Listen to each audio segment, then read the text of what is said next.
So first of all, I'd like to thank Dr. Joanna Farhat for being such a wonderful ambassador of the medical community, because she's been truly a gracious host, and I feel very welcomed by the Spiritist community, so thank you. So I've had a lot of experience as a clinician. I'm primarily a clinician, and working with cancer patients, breast cancer patients. I've worked with women who were dying and attended a group right up until the time that they died. They were part of a research study to see if they would live longer. And I've also worked with the leukemia patients and the bone marrow transplant patients for many years, as Dr. Joanna Farhat mentioned. And so many of these patients are very frightened of dying. They've never thought about dying until they were sick. And so I've had this clinical career of working with people who are quite frightened. And then for many years, since I was a child, I've been very interested in spiritual issues and this whole area, such as Spiritism endorses and studies. So my career in recent years has been realizing there's two separate bodies of knowledge, and a lot of times they don't meet.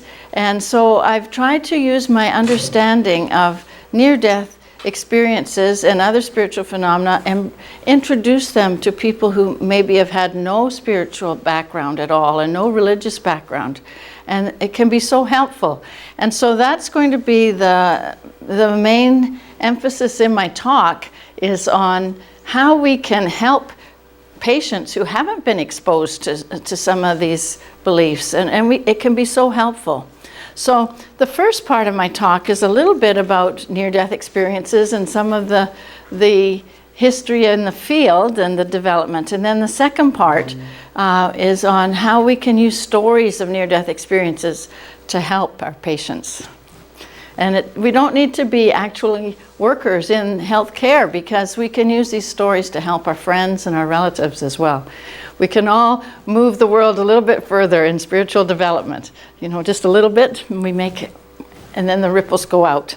So first of all, I wanted to talk about the eras of medicine. In the 1900s, the early 1900s, there was a biological focus that if there was a broken leg, then you put a cast on it. But then in the second half of the 1900s, there was more interest in mind-body medicine and the psychological issues. There was increasing interest in religion, in what are the effects if people are more religious or attend more services, or do they have better health outcomes? And then gradually in the last 20, 30 years, there's been much more interest in non-local consciousness, or some people call it non-dual consciousness, but we're talking about a consciousness that goes beyond the confines of our physical body. And so there have been studies looking at near-death experiences and also at remote effects of prayer, people praying for others at a distance, and how that might affect health. So most of our medicine these days is in the second half. That's where we practice. That's what I do day to day. People would think I'm very biological and psychological. And that's the context that I work in the hospital. And but gradually, I think we're trying to bring spirituality more and more into it, so that we're functioning more in the third level. So, first of all, basic questions. Is spirituality necessary to address in medical care? Well, this is a story of a patient that was a patient of mine. She was an executive. Actually, she was very high functioning in hospital administration, politically. She was given a life-threatening diagnosis of leukemia that required extensive medical treatment. And she said to me, "The spiritual and emotional aspects of my illness have been huge, huge, huge," she said. Everything was affected. I was absolutely overwhelmed by and constantly preoccupied with the fear of dying. So in her clinical care on the ward and in outpatient areas, is her fear of dying relevant? Well, of course it is. It's absolutely. So how would you help this patient or friend with the fear of dying if she was your patient? So how do I incorporate spirituality in practice? Well, I try to bring awareness of it so that instead of saying biological, psychological, social model, I say biopsych, social, spiritual model. And I look at what are the risk factors, biopsych, social, spiritual, the triggering factors, biopsych, social, spiritual, perpetuating factors, biopsych, social, spiritual, and protective or ameliorating factors, biopsych, social, spiritual. And in addressing spiritual questions, I use a model called the H.O.P.E model, in which H stands for what gives you sources of hope. O, I ask the patient, do you have any organized religion? Are you a member of a church or a religious community? P stands for personal beliefs. Do you have personal beliefs beyond your religion? Maybe if you're Christian, do you maybe also have an interest in aspects of Spiritism, for example? And practices, do you have certain practices? So P is for personal and practices. Do you have certain practices that you do, prayer or meditation? And E stands for end of life issues. Are there issues that you would like your healthcare therapist or clinician, doctor, dentist to be aware of at this point in time? And what are the effects of your beliefs on how you want your care? And that's important. Where I work in leukemia unit, people can develop leukemia who are Jehovah's Witnesses and they don't want blood products. So that's just a quick overview of where I work most of the time in the level 2 era of asking patients on the ward. And I gave a whole talk on this yesterday elsewhere, so I'm not going to elaborate on this further this time because we have a little less time.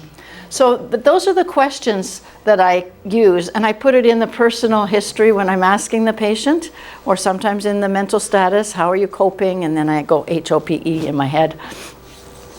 But I often see patients who are nauseated, they're in pain, or they're very ill, and so I, quote, cut to the chase, as we say. I don't have time to fuss around with a lot of extensive questions. I just say, you've just been admitted to the leukemia ward, and there's a lot of issues you're addressing right now. By the way, do you believe in a spiritual realm? Do you believe in God or higher power or some other name of a spiritual presence? And do you believe in an afterlife? I ask that because I know it's going to be important for me to help the patients, because they have a life-threatening illness, and often nobody else is asking them. So it just gives me some kind of reference point even at the beginning. So it's very simple, and it sounds obvious, but often these questions are missed because they're considered to be too private, or people don't know what to do with them. They don't know where to go from there. But you don't need to be a priest or a chaplain or a minister to ask them. And I think patients feel relieved that someone is interested in how they're doing psychologically. So for those people who are nurses or in any capacity with patients, that shows a sign of love, of interest. But what about the more mystical spiritual experiences that people have?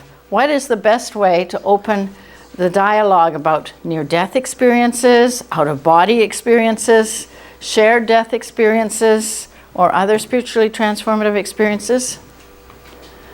Well, Dr. Lauren Belge is an ICU doctor in the United States, and she has written a book called Near Death in the ICU.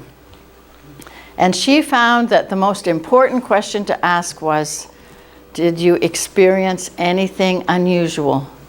So if somebody has had a cardiac arrest or they've been very ill, I'll often say to patients, did you experience anything unusual when you had lost consciousness? And then I say, but before you answer that question, I'm going to clarify a few things. Because I'm a psychiatrist, and people don't want to say to me that they've heard a voice or they've seen a vision, because they're afraid they might be labeled as crazy or have a mental illness. So even people, if I were to just ask that question as a psychiatrist, they'd probably say no. So, and that probably shows wisdom for many times, because oftentimes doctors, and I hate to say it, but many psychiatrists are not very open-minded about spiritual experiences.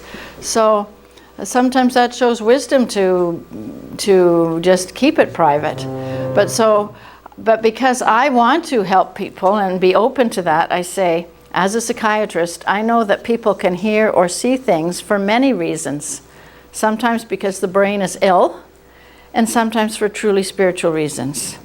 I certainly don't think that all visions, voices, or messages are a sign of illness.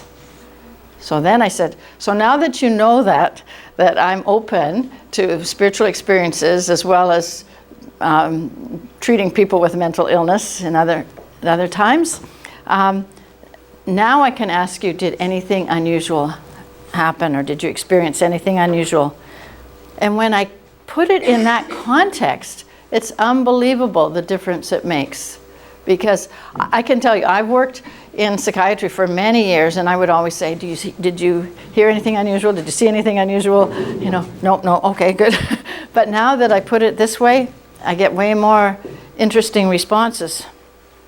And I said that to a patient, and she said, well, now that you ask, I actually saw a beautiful 10-foot angel appear at the foot of my bed the night before my transplant. And she said, I have not told anyone about it, but I'm telling you now. She said this was sometime after.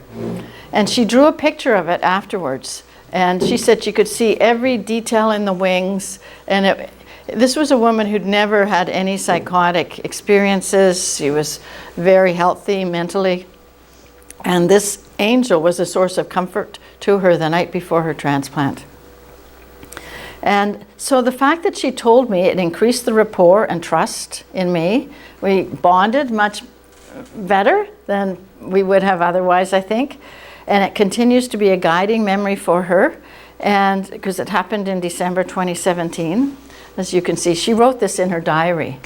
And after she told me this, she brought I said, I'd love to see the picture you did of it. And she brought this to me. And I asked her if she would mind if I showed this picture in the lecture. And she was actually very pleased to be able to help healthcare doctors realize that people can have these kinds of visions. So I was grateful that she let me make a picture of it. So, and it continues to be a starting point for our spiritual discussions. So, as I mentioned, I've been working with people who are dying for many years. And one of the most profound experiences I had as a professional, there's I'm just other people get near the door, and I'm happy to have them come in. So one of the most profound experiences that I've had was in running this group for women who signed up to be as part of this research study to see if they would live longer if they were in a weekly support group. So they made that commitment that they would attend right up until the time that they died. And it was an amazing group. This group went for 6 years, and people died, and then others came into the group. And the study was actually published in the New England Journal of Medicine. They didn't live longer than the control group, but they their mood was better, and they coped with pain better. But I could see that they were profoundly affected by seeing others go through the experience, that they were in this together. They all died ultimately, and but they learned from each other. We had different rituals. One of them was they each brought a seashell or a stone to the group for a little box, based on the story of cairns where soldiers would leave a stone, and if they came back from battle, they'd pick up the stone. If not, the stones would be left there. And so this was the way they wanted to be remembered. They wanted pictures to be remembered. We had an angel mascot that sat in every group and went to the services. There's so many different rituals that we can have that endorse spirituality in our medical care of patients. It might be just a little symbol or symbols of butterflies for transformation. So ways that we can acknowledge the spiritual issues with patients. But one of the most helpful is in talking about near-death experiences. And of course, that's what I'm talking about today. And I'm going to give a definition of near-death experience. It's a profound psychological event that may occur to a person close to death or who is not near death but in a situation of physical or emotional crisis. So it is the pattern of perceptions. It's a state of consciousness that happens when people have had a cardiac arrest and they've had an experience of increased awareness and various other elements that I'll talk about in a minute. It includes transcendental and mystical elements, and it's a very powerful experience for people who've had it. So being in a life-threatening situation per se is not the same as a near-death experience. I've had people say to me, "Oh, I've had a near-death experience." And I said, "Really?" And they said, "Yeah, I was really sick with pneumonia." And I said, "And did you experience anything unusual?" "Oh, no, I just was sick and got better." So that's what I call a life-threatening situation, but it's not a near-death experience. Near-death experience is a very specific term referring to these phenomena. Now, they're very, very common. They occur in 5% of the population or similar experiences, which is mind-blowing when you think about it. In the United States, with a population of about 300 million, that's like 15 million people right there. And in Canadian, I mean, 1.5 million have experienced it. So you think, if it's so common, why don't I hear more about it? I'd like to ask in the room here, do people know of others who've had it or had an experience themselves? Not that you know of. You know, people keep it very private. And it's just amazing. It is amazing. I've had several girlfriends, close friends who've had these experiences. When I've asked about it, people have had mothers, cousins, aunts, uncles. And the funniest story was, I was telling a very close family member that I'd had this video about near-death experiences, and it was great. Did he want to watch it? And he said, "Oh no, I've had my own." I said, "You've had your own?" I mean, it's like my own family. I said, "I've been talking about it for 20 years, under the radar, but quietly, but I've been talking about it." And he said, I said, "You didn't tell me you had this." He said, "Well, it's very private, you know." But I guess he's acknowledging it now because he said next time if I was giving a talk, he'd like to come and talk about it. So it's amazingly common, but and it occurs in 18% of resuscitated cardiac arrest patients. Maybe it occurs in more than that, but those are the 18% who recall it or at the point that they were asked. So I believe that studying near-death experiences offers a very practical bridge from what's clinical and what people are experiencing to spiritual possibilities. And I think it's so important that healthcare providers acknowledge and understand the phenomena to help with patient care. And then we can go beyond that and say, well, maybe there is a spiritual realm. And that's a way that we can spread the word about the possibility of a spiritual realm with patients without being overtly religious. Because these are phenomena. It's not a religion. So a little bit about the history of near-death experience studying, or the study of it. Up until about the 70s, there was the Tibetan Book of the Dead, but there weren't a lot of books, certainly in North America, about people who had experienced near death. I'm learning that people in Brazil and Portuguese-speaking people, I think, are way ahead on this one than North Americans are. But in North America, I can speak with some authority there. It was not talked about very much. Now, in 1975, Dr. Raymond Moody published a book. Now, he had a PhD in philosophy, and then he went to medical school. And in medical school, he heard about a person, Dr. George Ritchie, who'd had a very elaborate near-death experience. And then he heard of another person on the wards, and he thought, man, that sounds like Dr. Ritchie's account. There must be more of this happening, because there can't be just two people in the world.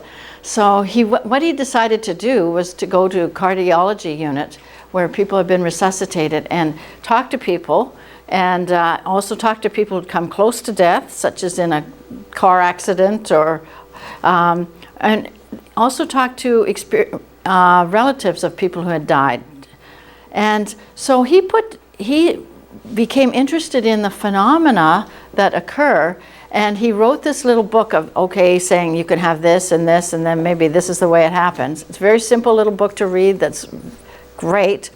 And he published this book, Life After Life, and it became a bestseller. A synopsis was written in Reader's Digest, which was a big magazine in North America at the time, and so then it hit mainstream. And movies started coming out with the theme of going down the tunnel or aspects of a near-death experience. So that changed the worldview in some ways. But the medical community has been the slowest to become aware of this. So what are the elements that he found people experienced? Well, he said, first of all, when people are close to death, they suddenly have a sense of great peace and an absence of pain. And then they may have a feeling that they pop out of their body, or they float out of their body. They might go to the ceiling and look down on their body, or they might go even further. They might go down hallways.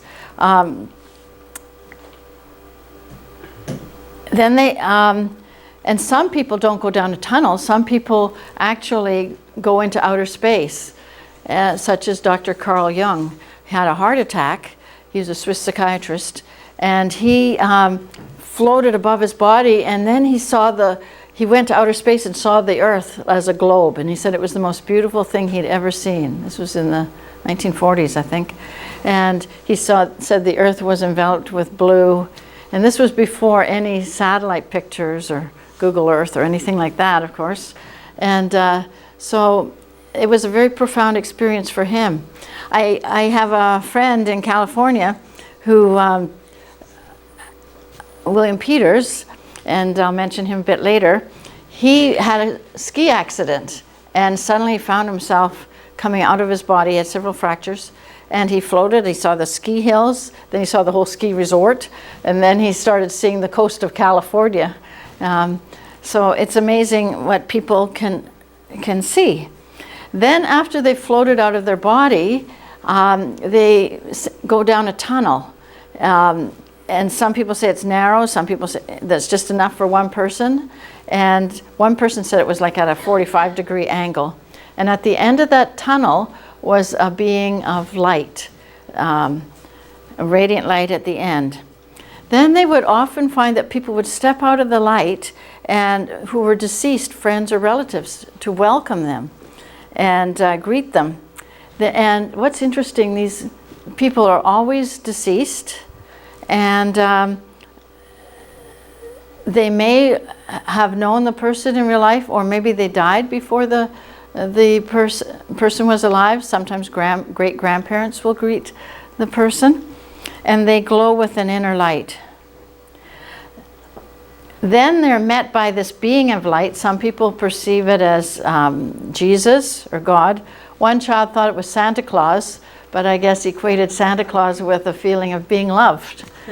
So, and then what happens is that this being of light presents the dying person with a panoramic life review, in which the person watches his life unfold from the very beginning, from the time he was born Dr. George Ritchie saw his own cesarean birth as from an objective point of view and watching it happen.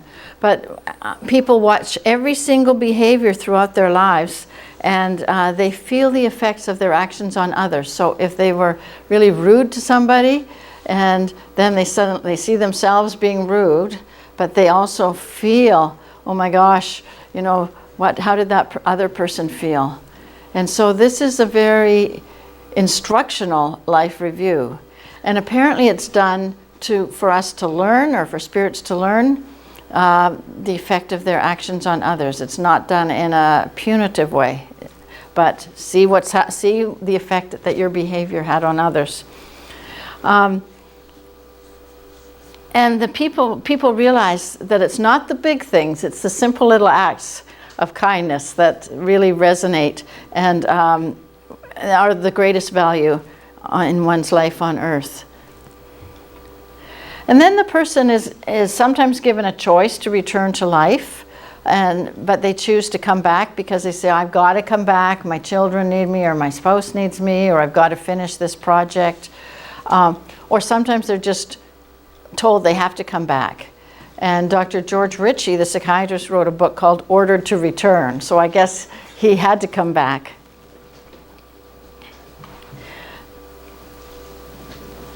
There is a very good video about what it feels like to have had a near-death experience, and it's called Life After Life, based on the book by Raymond Moody called Life After Life. And if you Google near-death experience documentary Life After Life, Raymond Moody, or Peter Shockey, who's the filmmaker, you can find it.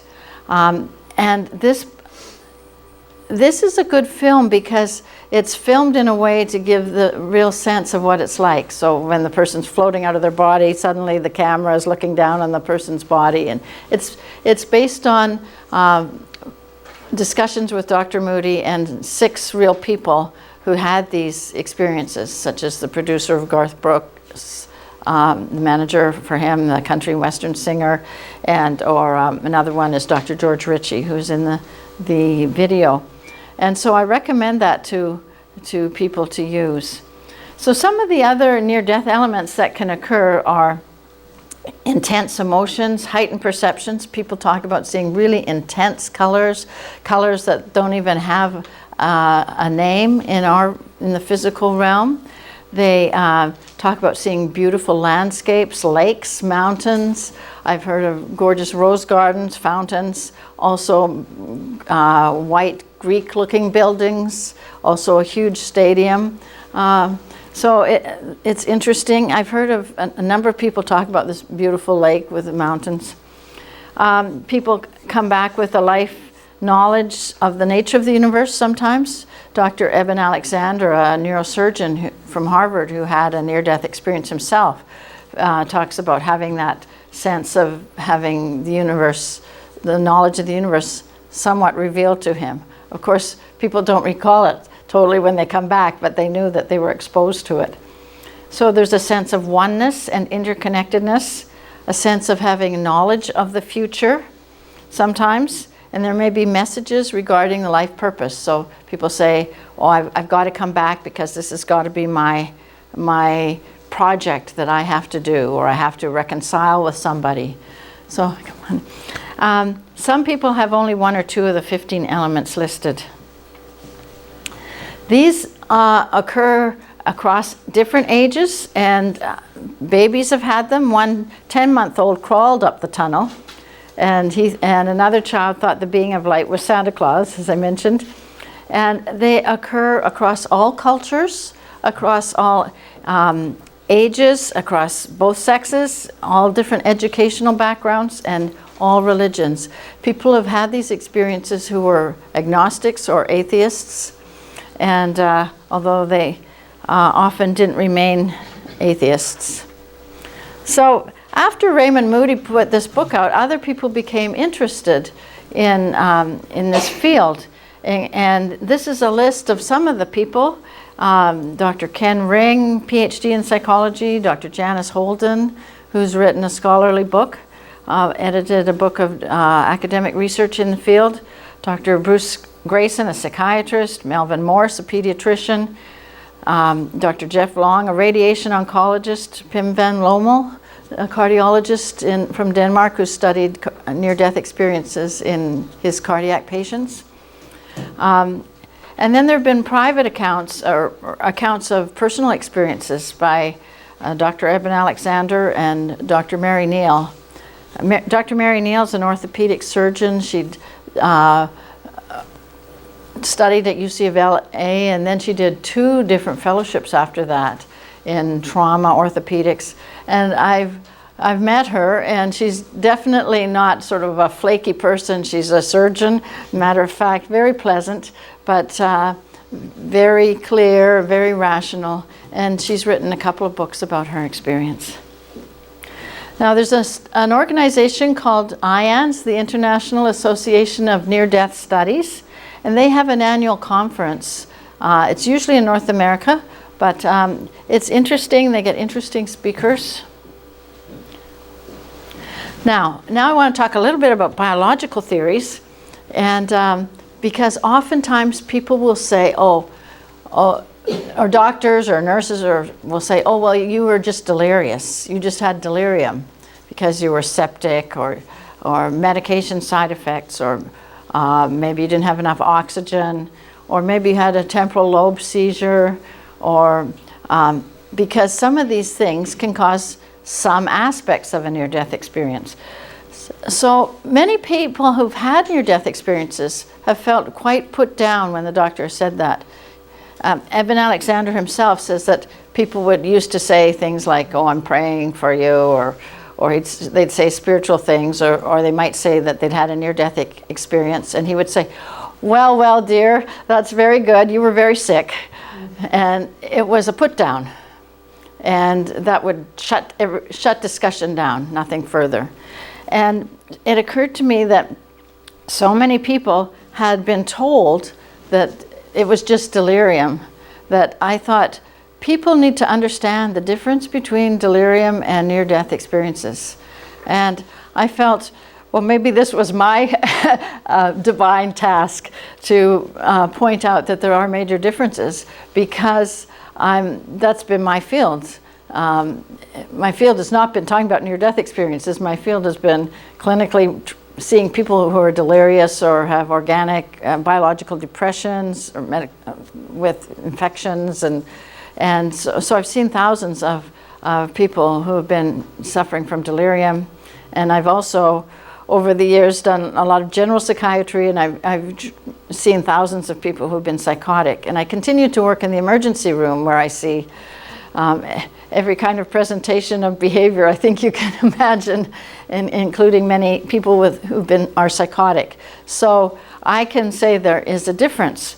So knowledge is power, and so I felt it was important that people be empowered to know what is the difference. So what constitutes delirium? What is delirium? So I'm just going to go through this very quickly. Now, how many people here are involved in treating people who are delirious or see them? Okay, good. So there's some exposure, sure. So a delirium really involves a disturbance in consciousness. There's reduced attention and reduced awareness. So sometimes people will be disoriented to place or time. They think they're in a hotel rather than the hospital, or that the year is 1932, and they can't sustain attention. The disturbance fluctuates, so the person may be clear at 8 a.m., but a little muddled at 11 a.m., and you've probably all seen patients or people who've been a little bit delirious when they've had a fever or they're sick. There may be other disturbances in cognition, such as they can't remember things, they're disoriented, they can't, their visual spatial abilities off. They may have hallucinations, especially visual ones. They see bugs or spots, or I've seen patients say, can you clear that bug off the wall, those bugs off the wall. They also tend to be confused in thought processes. Their thinking may be fragmented, it's muddled, it lacks consistency. They may be very adamant at the time in their confusion, but it's for example, they may be adamant that they're being persecuted by the nurse or somebody else is trying to steal from them, but that can change, and it's muddled. The recall is fragmented. It was not processed clearly at the time, and the recall later is poor. They just know they were confused. They don't remember what they said. The staff remember what they said, but they don't. And it's not, the disturbances are not better explained by another disorder, and it's usually caused by a medical condition, drug side effects, or substance intoxication or withdrawal. Other things, that there be motor behavior may be off. They may be very sluggish or slow, or they may be very hyperactive, as you see in alcohol withdrawal. And the hyperactive one is what you see in the movies, you know, where people they're sweating and confused, and they're all, that would be a hyperactive delirium. But we also see delirium where people are just really slow and apathetic looking, such as in low sodium levels. And so also there's an impairment in sleep. So there's a reversal of the sleep-wake cycle. So people are awake all night and then they are drowsy all day. And there may be emotional disturbances, including fear, depression, euphoria, bewilderment, anxiety, and it may be rapidly changing. And I mentioned it can be really slow, as if there's no thinking going on, or they may be very agitated or tremulous. Now, Dr. Bruce Grayson, the psychiatrist, wrote about the differences between mental illness and near-death experiences. He talked about the context that it's occurring in, the content, memory for the event, and the after effects of it. So I'm going to talk a little bit more about context and cause. Well, delirium is explained by the illness affecting the functioning of the brain. It may be due to one thing or many things. It can be a combination of maybe not enough oxygen, complicated by some other malfunction, and there may be an infection or medication side effects. It's usually a combination. On the other hand, near-death experience, we can't explain beyond the triggering circumstance for why they had the near-death experience. We can't explain how the illness or the trauma created that specific experience. For example, and what's interesting is people can have dreams of near-death experience when they're not hypoxic or septic, but they have a dream of the whole elaborate same model. And another thing is that people can have a near-death experience when they're not physically ill, but they're about to be in an accident, like people in a car, and the car is about to have an accident and they just miss the collision, and yet they may have popped out of their body and had a near-death experience. So how do you explain that? Because in that case, the brain is not hypoxic or septic. So, and skeptics try to attribute all features to biological explanations, but some things we can't explain. Other aspects, delirium fluctuates, whereas near-death experience, it's all or nothing. You're either observed to be fully unconscious and then fully conscious. And inside, the person is aware the whole time and observing the external situation. So the course of it is very different. With delirium, I've had patients who were quite clear at 8 a.m. when they saw one doctor doing rounds. And then I'd see the patient at 11 a.m. and I'd say, this patient's confused. And the attending doctor would say, no, she was clear as a bell. And I said, well, at 8 a.m., but not at 11. So, attention, when people are delirious, they're kind of half aware at times. They may have partial awareness. So if they're in the hospital and quite sick, they might say, yeah, hi, yeah, I sort of know where I am. They're sick. And, but when people have near-death experiences, they're fully unconscious and then they're fully conscious. Now, the thought processes in a delirium are very muddled, fragmented, and they lack consistency. So they may think that someone was trying to chase them at this point and now somebody else is after them. And I describe it as a muddled mess. Whereas near-death experiences, the description of the experience is coherent. It may sound fantastically imaginative to uninformed others, but it holds together in a very congruent way.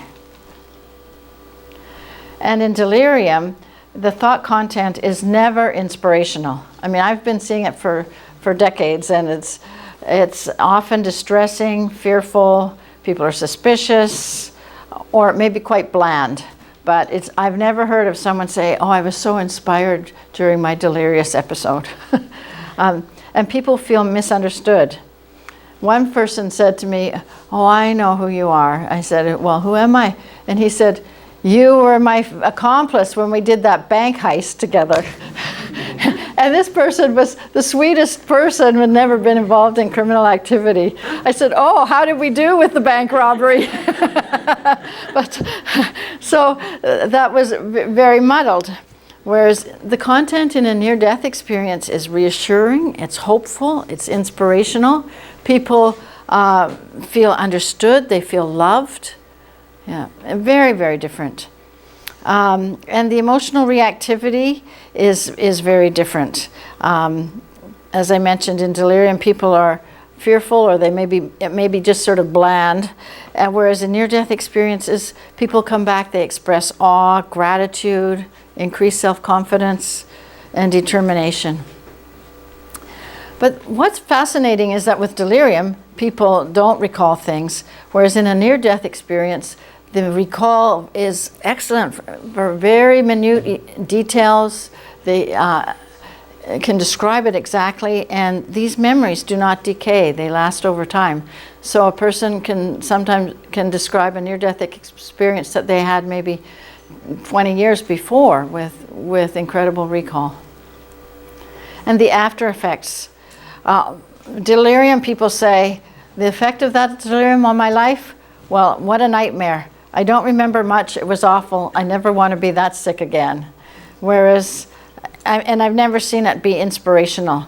Whereas in a near-death experience, they have live with more intention. They say, I'm here for a reason. I want to express love to others. They're more philosophical about their circumstances, and they're no longer afraid of dying. So they're very different. But sometimes I think there can be a bit of overlap. Because people may have been delirious, then they clear, but because they're that sick, or they may have had a cardiac arrest, there may be some features. So I had a companion who said to me the day before his death, he said, Elaine, I thought I was walking down a street and I came to a place with a lock on the door. I opened the lock and you will not believe what's on the other side. It's amazing, a whole other world. And so he'd been delirious, he'd been on morphine too, and then he cleared, and then he told me about this, and then the next day he died. But it was very comforting for his family to know, and the minister talked about it at the funeral service. He didn't have a full near-death experience, but he certainly had a spiritual experience. So I think sometimes people can have these experiences during lulls of delirious activity in between. And when I looked at the account of Dr. Eben Alexander, I was thinking about this as well. Now, are people familiar with Dr. Eben Alexander? He was a Harvard-based neurosurgeon, and he was a skeptic about near-death experiences until he had his own brain infection. And in his own brain infection, he recounted feeling this primordial ooze. He felt like he was back in time. But I personally think that maybe he was seeing, his brain was shutting down, and he was sort of maybe seeing blood and pus, but I don't know. Then he had a very spiritually transformative near-death experience during the time of his infection, and then he was delirious after that. So it's sort of sequential development or course. But the reason I mention this, is because he's become very famous. He wrote the book Proof of Heaven, and it's very famous because he is a neurosurgeon, and people felt, okay, well, if he's saying this, then maybe I should pay attention. And I was at a talk that he gave, and the woman in the row ahead of me started talking to me, and she said, well, my father will be so relieved to hear about this, except I don't know what I'm going to tell him about the part where you go crazy in the ICU afterwards. And I said, no, that's not part of the near-death experience. That was just a tag-on delirious episode, but that's not part of the near-death experience itself. So attempted explanations for this have included hypoxia, because if you don't have enough oxygen to where the optic nerves cross, you get effect of a tunnel. And ketamine, or temporal, it says temporal lobe stimulation, that should be temporal lobe stimulation. All of these things can give some aspects of a near-death experience. For example, stimulation of the right temporal lobe can create an experience partially like a near-death experience. And people say, oh, well, they felt love, expansiveness, unity with creation. And I was listening to a national radio show, and a neurologist was on the show saying, well, see, that's all that a near-death experience is. It's just temporal lobe activity. And I wanted to phone in and say, no, wait a minute, it doesn't explain everything. But I thought, okay, he's saying that it's explained by this temporal lobe activity. But I was thinking, well, sometimes if we can artificially stimulate or create an action of a structure, it's really pointing out that there is an underlying reason for that structure. And the analogy would be that the body has receptors for morphine. The cells have receptors for when morphine is given. And so then Dr. Candace Pert said, well, if the receptors are there, maybe the body has its own morphine substances. And that's how endorphins, or morphine substances, were discovered, because she reasoned, well, if the structures are there, it must be there for a purpose. And with the same kind of thinking, brain stimulation, maybe it can replicate a near-death experience. So maybe that really indicates that that's the purpose of some of these structures, is to mediate that energy. Maybe it's pointing that there is a near-death, that part of the brain is hardwired to deal with that energy. So I was thinking, well, we have a visual system. We're hardwired to perceive and process a certain range of light frequencies so that we can see external images. But if you stimulated those structures, you'd have a visual hallucination. So that doesn't mean that everything is a hallucination. Similarly, you can stimulate the auditory system, and you can create auditory hallucinations. But that doesn't mean that everything is an auditory hallucination. So I felt that just because you can stimulate it and get a facsimile of the experience, that doesn't mean that it discounts it. And for me, the fact that stimulation can replicate some of the near-death experience features does not negate, but points to the true purpose of the temporal lobe. Maybe it's to perceive and process spiritual energy. And furthermore, if spiritual energy needs to be perceived and processed through our brain, maybe this suggests the presence of an underlying spiritual realm. So I think that we are hardwired for spirituality. And beyond that, I think that our mood is also affected, there are structures, the limbic lobe mediates and deals with our mood functioning. And I think that interacts with the spiritual systems in our brain, whether it's anatomy or whether it's the pathways. I know that when people are depressed, it seems that the neurotransmitters are not functioning well enough in the limbic lobe of the brain, and we often give antidepressants to boost up those neurotransmitter levels. But people lose their faith when they're depressed, oftentimes.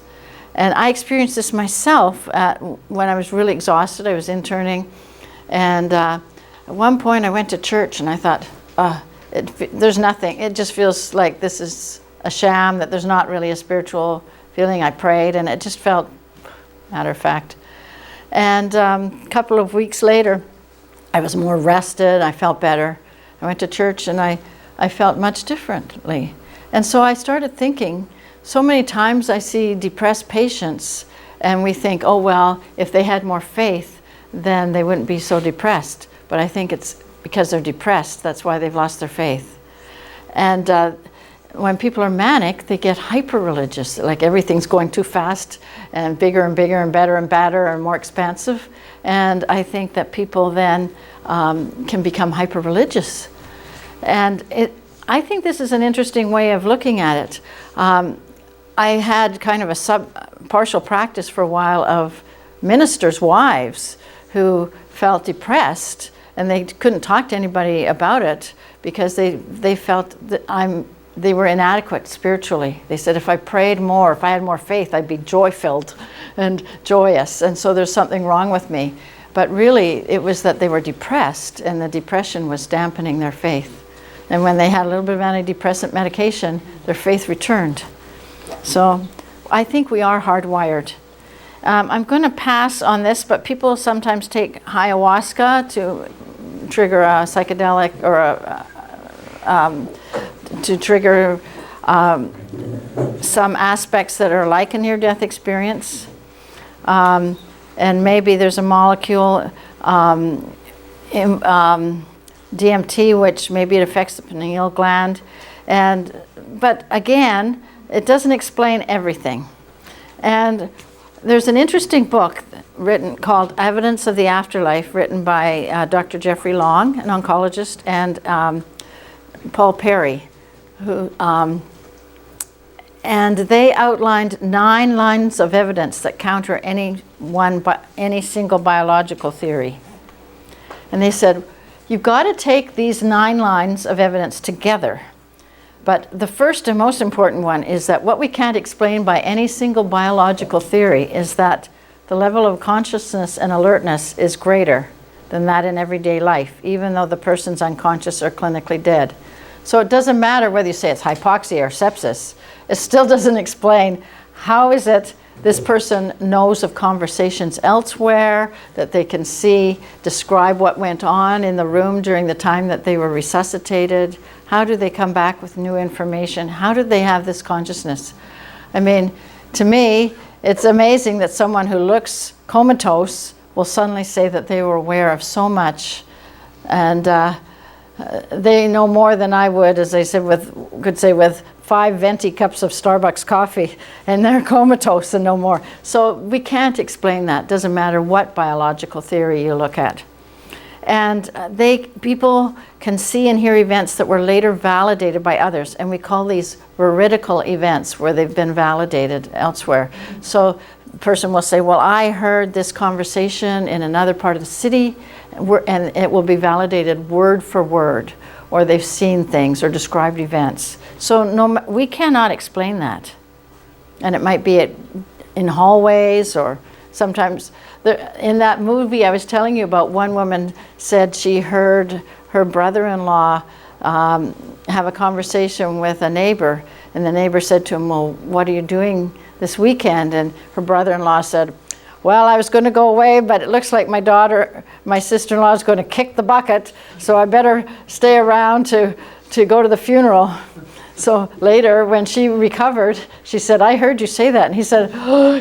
She said he didn't want to admit it, but he was very embarrassed. But it was in another part of the building, and so she'd heard that. But that's a simple one. But there are very complex ones as well that we can't explain.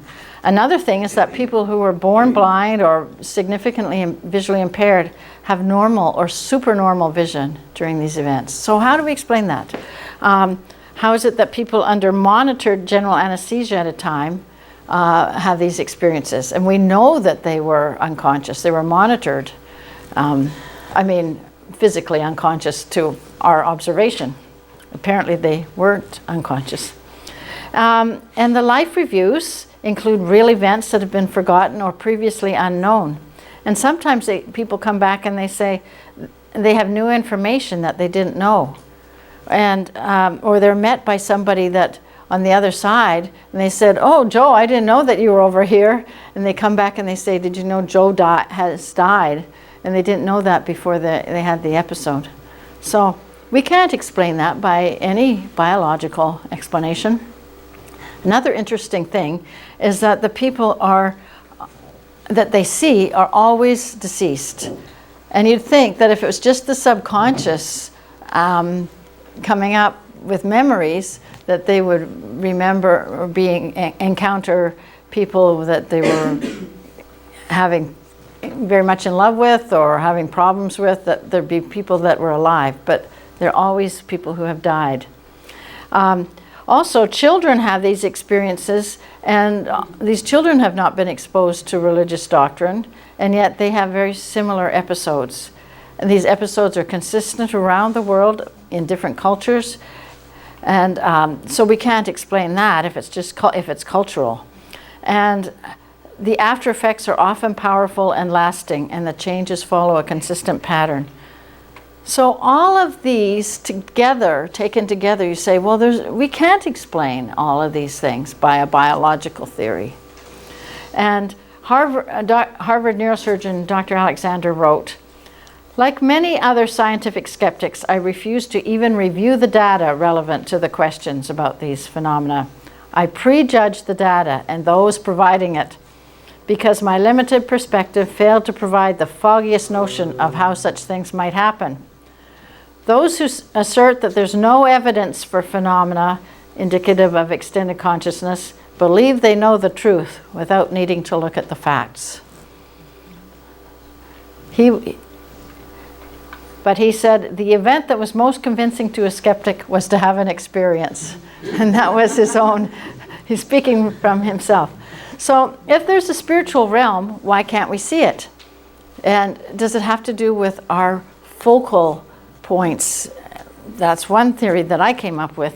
Now, how many here are familiar with the Magic Eye books? With their all little dots, and you put it right up to your face, and as you pull it back and you look through the book, at some point, all of a sudden you see a very complex picture of seals or palm trees, and the more you stare at it, the more elaborate it looks, but that's what's there. And everybody who looks at those dots will see that same picture. And then they blink, you blink, and then suddenly it's gone, and you see just dots. And I thought, well, that's a good metaphor for the spiritual realm. Maybe there's a sweet spot for a focal point.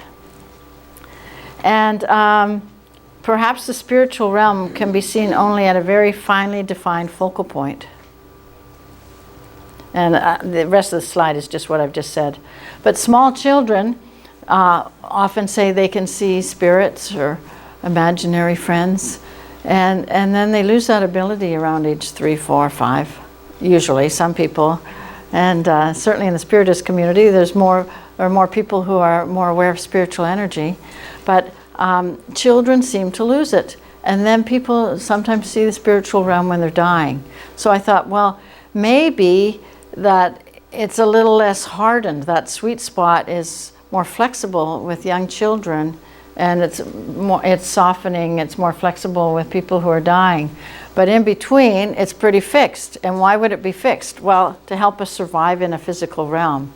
Maybe we have to have a fixed point so that we know that the table is actually a table, and we know that the being here is actually physically here and not just a spiritual being. So I think that's what happens, that it gets fixed. Dr. Jeff O'Driscoll is an emerge physician who has seen the spiritual energy of people in the emergency room where there's been resuscitation attempted and the person didn't come back, and he's seen the spirit rise, and he's sometimes the person who's just died, the spiritual energy of that person will turn and say thank you for trying. Or so he has recently written a book called Not Yet by Dr. Jeff about this. And in it, he talks about the veil. It's like a curtain. And he said it's as if newborns come through the curtain on one side, and people exiting this world go through this curtain. And he said it's as if, he didn't use these words, but it's as if, my words, light of glory is more visible to others as the curtain is opening, maybe more visible to people who are emotionally close to the person who's dying, or geographically close in his case, working in emergency. And I wondered if it has to do with frequency of mind. Now there's more, the interest in the field is now going to shared death experiences where people at the bedside or relatives who do not have anything wrong with their brain, they're not septic or lacking in oxygen, and they see some of the phenomena that the dying person is experiencing. So they might see angel in the room, or other presences come, or they might see spirit rising from the body of the person who's dying, or there might be light or another realm evidence. So how do we explain that just by biological theories? We can't. So William Peters has developed a shared crossing pathway program, and he's in California. And what it is, it's a program for basically couples, or not romantic couples necessarily, but he does workshops where one might attend who's dying, has a life-threatening illness, and another person, the partner, might attend.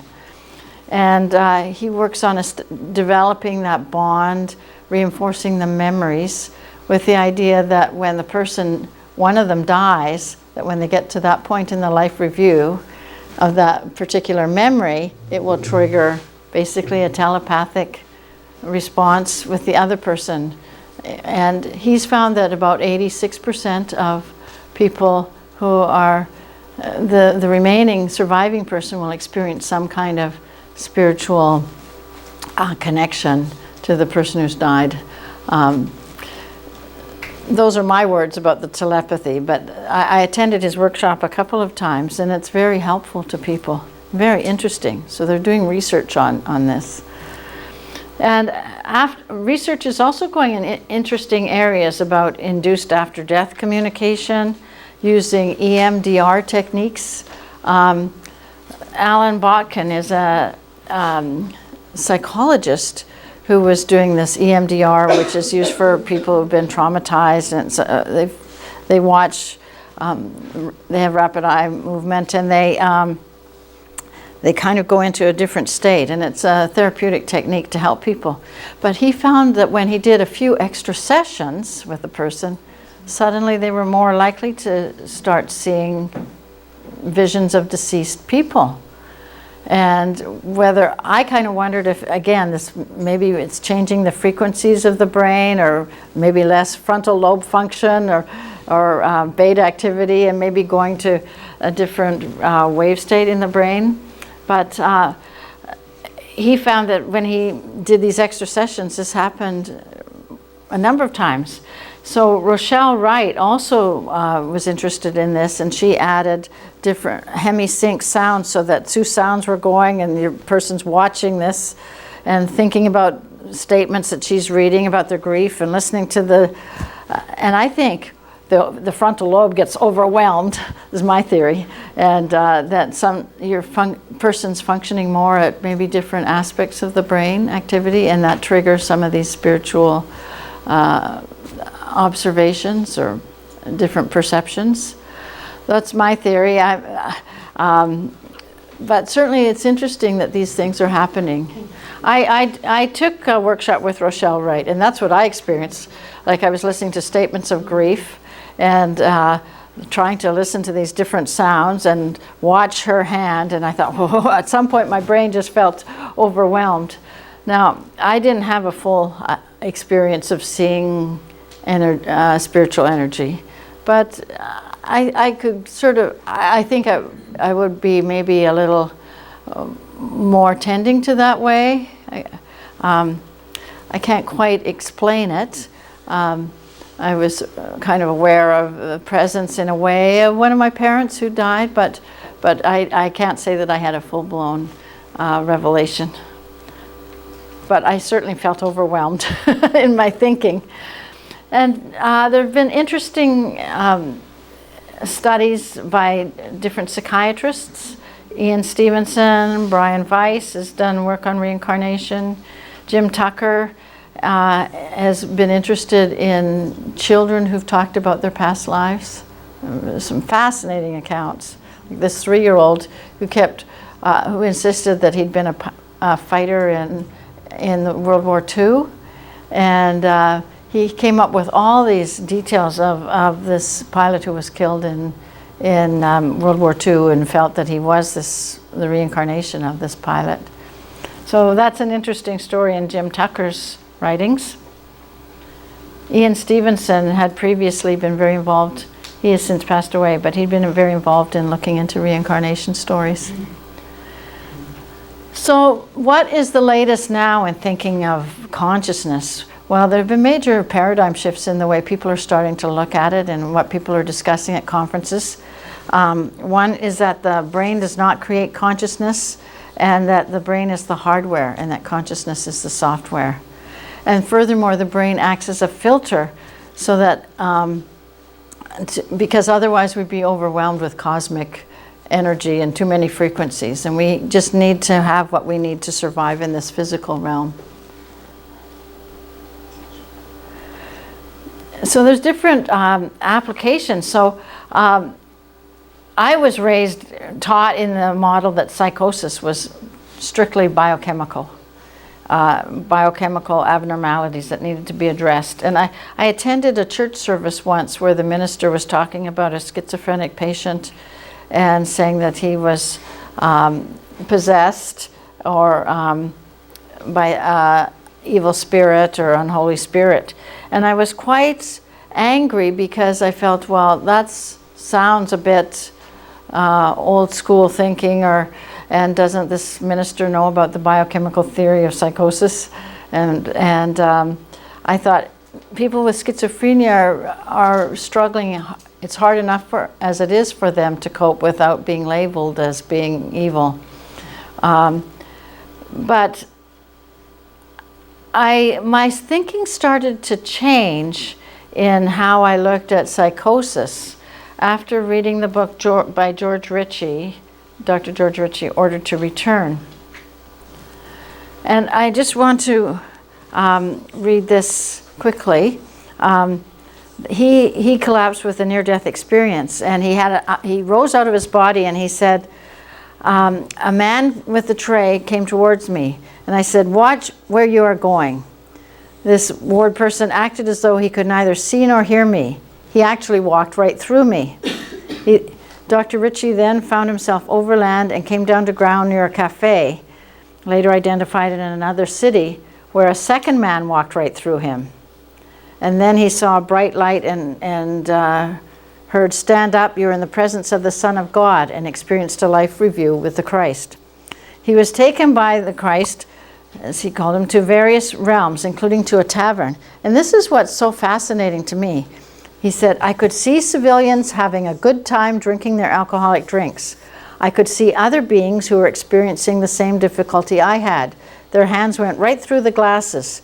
Then they would stand and watch in great anguish. From time to time, one of the human beings would become totally intoxicated, which caused the electrical field or aura to separate, starting at the head and going down to the feet." So it sounded to me like there was some kind of zipper, opening up. And when this would happen, one of the less dense beings, without the aura, would try to beat out the other similar beings, getting into the human being through the separated electrical field. I gathered that these astral beings had become alcoholics when they were living on the earth. The only way they could enjoy feeling intoxicated was to enter a human's aura. And Dr. Ritchie is very articulate, and he came back from his experience with a profound sense of awareness of the spiritual realm, and he dedicated his life as a psychiatrist in becoming a physician and psychiatrist, and he helped people with alcohol problems overcome their addictions because he was inspired by his near-death experience. But I thought, well, was his account was cohesive? Was he misled? Or are the biochemical paradigms of illness overly simple? So he said human beings can walk right through discarnate souls. Human beings walked right through him. So this suggests that discarnate souls can occupy the same space as human beings. So I thought, well, what kind of energies may be passing through me right now? Of good people or maybe not so good people? And does this relate to spiritual warfare or influences by energies, either angelic or dark? And if these souls can enter intoxicated human beings, well, maybe they could be entering beings who are vulnerable because of psychosis. And I started thinking that most schizophrenics, when they're ill, they're just crazy or have altered thinking. But they're not evil. They're not bad. And you hear of these stories where people with schizophrenia who've been, you know, leading very bland or neutral kind of lives suddenly commit some horrific crime and some murder or some really horrible thing. And I thought, I wonder if when those horrible things happen, maybe that's when they've been most vulnerable and they're more vulnerable to other energies. Now, I know this, my colleagues would think that I'm totally crazy to be talking like this, because I come from a very, you know, traditional, straight-laced medical community. But, I mean, we don't understand things totally. I mean, people who are spiritists, I mean, they say, oh, well, we've known this for centuries, you know. But for me, the pivotal thing that started changing my thinking was George Ritchie's story. And it really got me thinking that we really don't understand the mechanisms fully of psychosis. And some of the symptoms of schizophrenia are actually the person feels they're being controlled by someone else, that thoughts are being put into their head, thoughts are being taken out of their head. And I thought, whoa, that would be like if they're influenced by other energies. So I'm not denying the validity of biochemical abnormalities in mental illness, but I think we need to broaden how we look at things. It's more complicated. And the older I get, the less I understand about things. I knew a lot when I was first graduated. So it remains mystical. And so does this modify our interpretations of multiple personality disorder or reports of demonic possession? So how do we interpret these phenomena as workers in the healthcare system? Well, I said probably carefully and strategically. You have to know when to talk about it and to whom you're talking, and to carefully move forward. So that's the end of this part. So I think we'll take a quick break. I don't know how much time. Do I have any time left?